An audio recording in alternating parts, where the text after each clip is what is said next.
So, feeling left behind is a universal feeling that almost everyone who is ambitious in life or understand within themselves that they have some sort of talent, or even people telling them that they are talented and they're going to go somewhere in life, they face. I didn't even know how I started this sentence.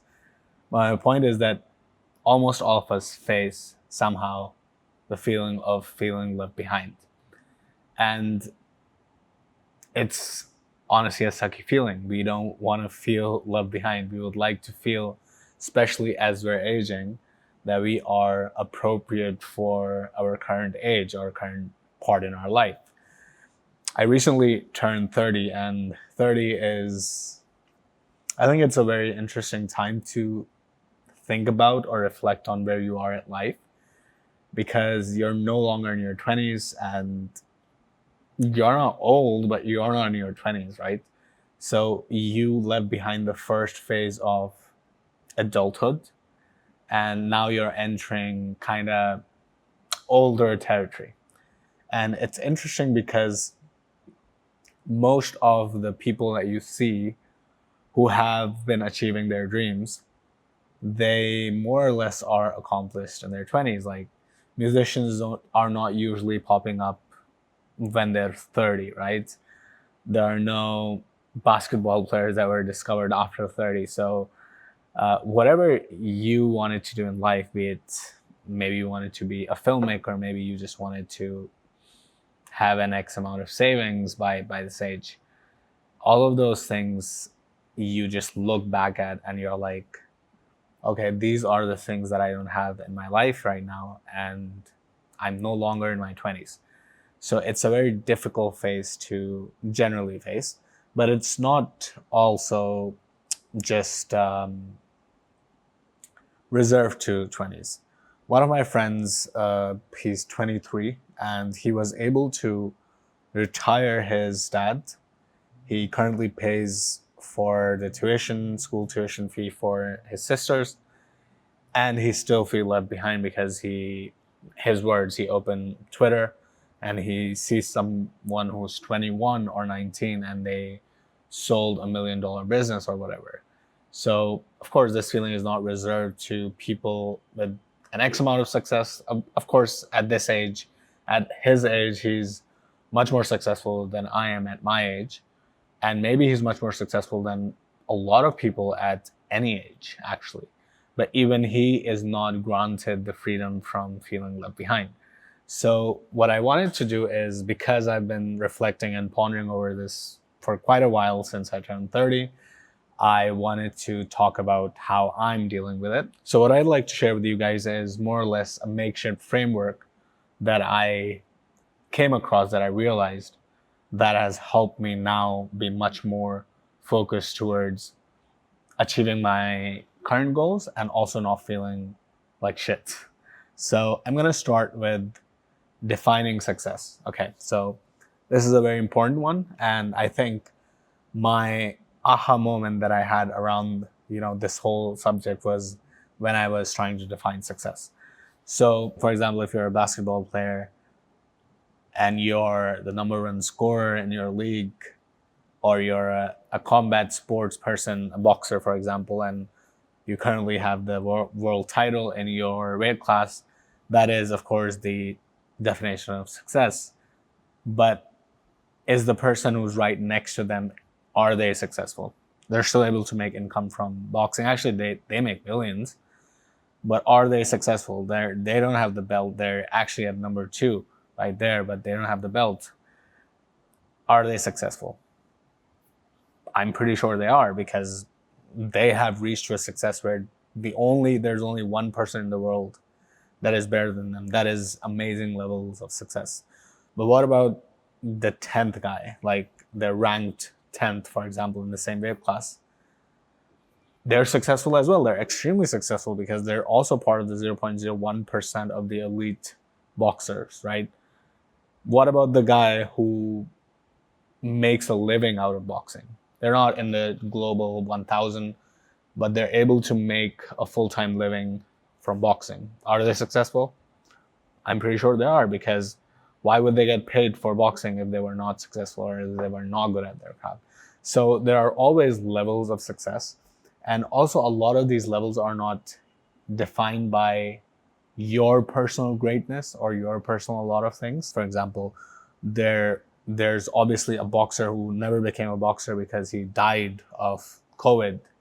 There's a kid in some random street in Cuba who has all the natural talent and the body and the brain to be an elite boxer, but he never got introduced to the gym of boxing, right? So there's a lot of things or factors at play when you talk about the levels of successes. And if you're trying to match like from that objective definition, you would not be fair, or you will not be fully understanding of what went into play. I was reading a book, it's called Psychology of Money, and it said that Bill Gates was fortunate enough to have a computer in his school where computers were actually not even rare in the entire world. Like, there was one of the only school in the world at that point that had a computer.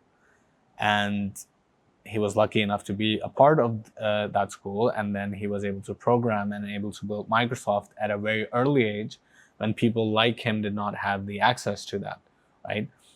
There was another guy in Bill Gates' school, I forgot his name, and he was also Bill Gates' programming partner. Like, he and Bill Gates used to build a lot of things together.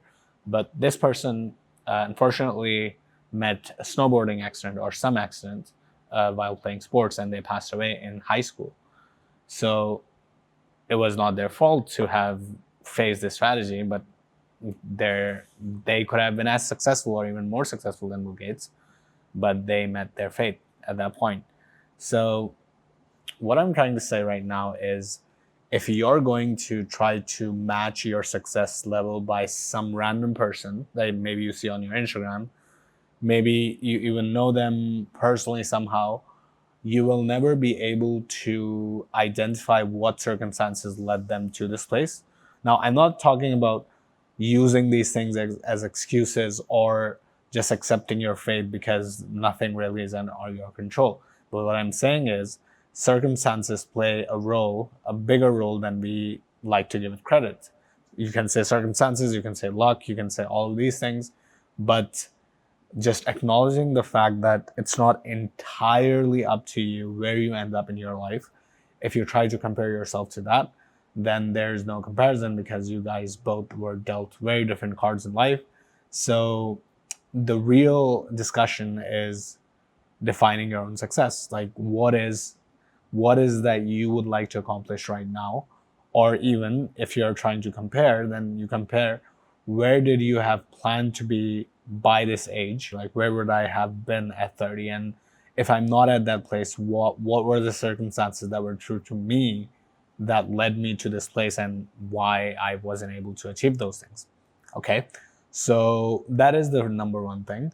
And also, that is very important to know the success that you have. Like, this is the definition of success for me, to try to move towards a goal that is not based on looking at other people's successes, but based on where you would like to be in life. So it's a much more fruitful endeavor to be in life at a place where you would like to be, not what you saw on TikTok, not what you saw on Instagram, not the number that you think is good. So once you have decided or defined your success and how you look at things, and acknowledge the role of luck and chance and all those things, it's still not to a point where it still feels like an excuse, right? Oh, due to XYZ, I wasn't able to do this thing that I wanted to do. It still feels like an excuse.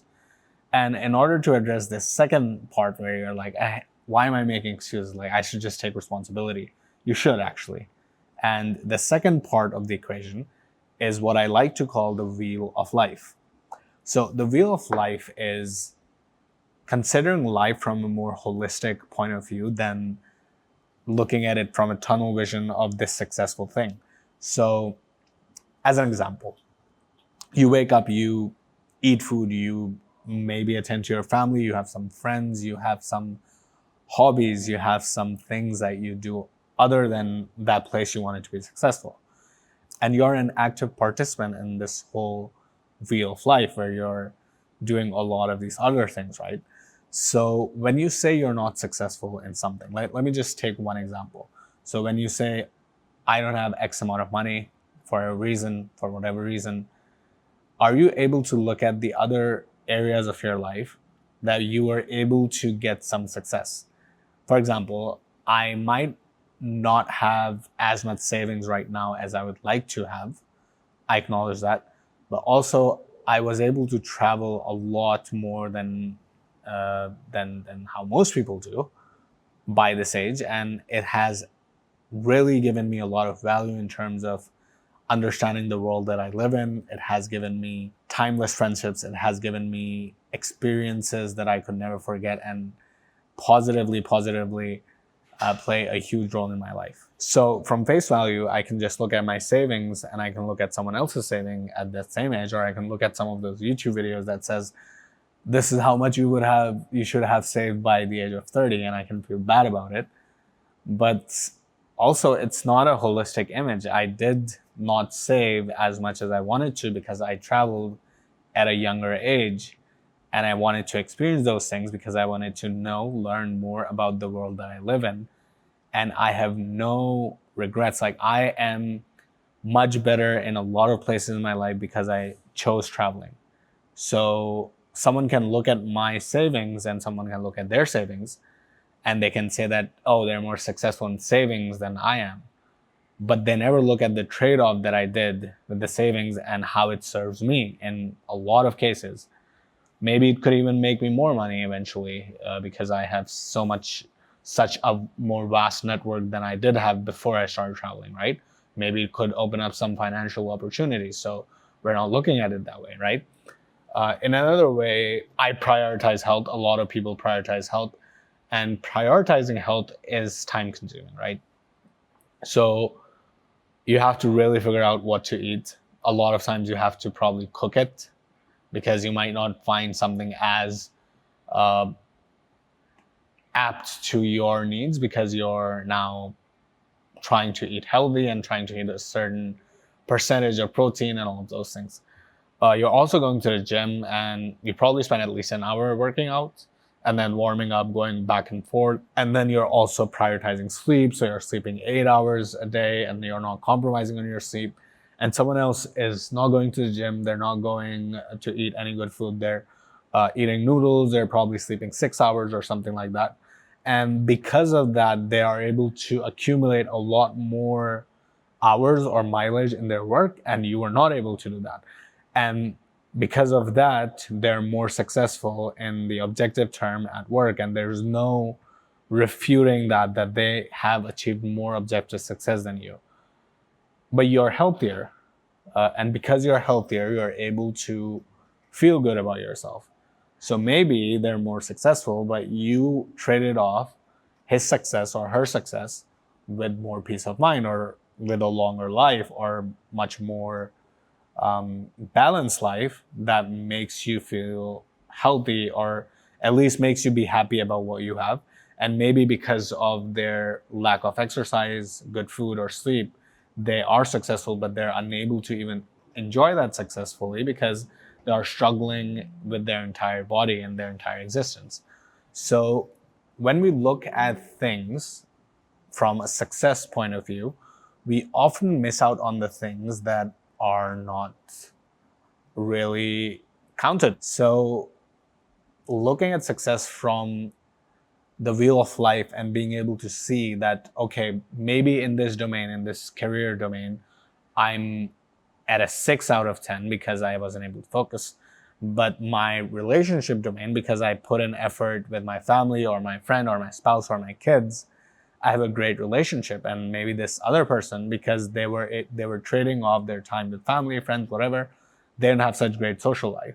So that is where the comparison actually ends, because probably when you go through this exercise, most of the time you realize that you were able to be more successful in some domains than the person that you're comparing yourself to, right?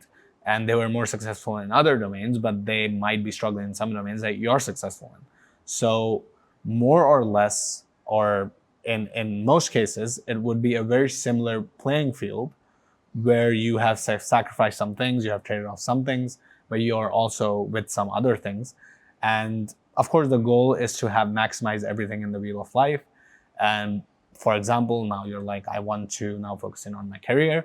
You're able to use the other aspects of wheel of life. So you're able to move to your career and you tell your wife, who now you have a great relationship with, and tell her that this is now your focus of life. You'd like to earn more. You'd like to do this business. And because you have such a great relationship with her, because you invested in it, your time, money, energy, she would be able to give you back that kind of support that makes you be successful in now your work with a much higher rate. Maybe the other person now has success, but now does not have a good family. That random guy with 19 age selling his company for 25 million, great for him. That's his journey. Let's focus on ours. Okay. This other dude did that. That is amazing. Let's focus on what we're going to do. So knowing all of these things, I think you should be able to get to a point where you accept how things are, where you're able to acknowledge the things that you did amazingly, and you're able to also recognize the areas that you're not doing well in. And from this point onwards, we try to shift. I'd like to end this video with a conversation that I had with one of my great new friends that I'm learning a lot from. And I was having this conversation with them and we were talking about where we'd like to be from a perspective of someone who is high achieving. Because at one point, if you accept everything that you have done and you're satisfied with whatever you have, then you kind of dim that fire in you, and that fire made both of us overcome a lot of challenges that we wouldn't have if we just accepted or became satisfied with what we have. But also, we don't want to be at a point where we're able to not feel satisfied or not feel good about anything, like doing anything in the world. We're just feeling bad about it because it's not enough, I'm going to compare myself to this guy. I'm going to get this guy. I'm going to get that guy. I'm going to get that thing. And where we'd like to ideally be is being able to pause and appreciate it and acknowledge what we have done. And then the very next second, aspire and try to achieve that next goal that we have set for ourselves. Not because we saw it on IG or someone's Twitter, but because we know exactly that the next thing that we're trying to do is something that we can do, and we will do it. I'm also running another series that's called 90 Days to Change My Life. And these are individual videos that I'm going to be making side by side. So if you are interested in looking at my journey where I try to change my entire existence for the better, subscribe to the channel. If you like this video and you'd like to watch more, subscribe to this channel. And we will speak in the next video. See ya.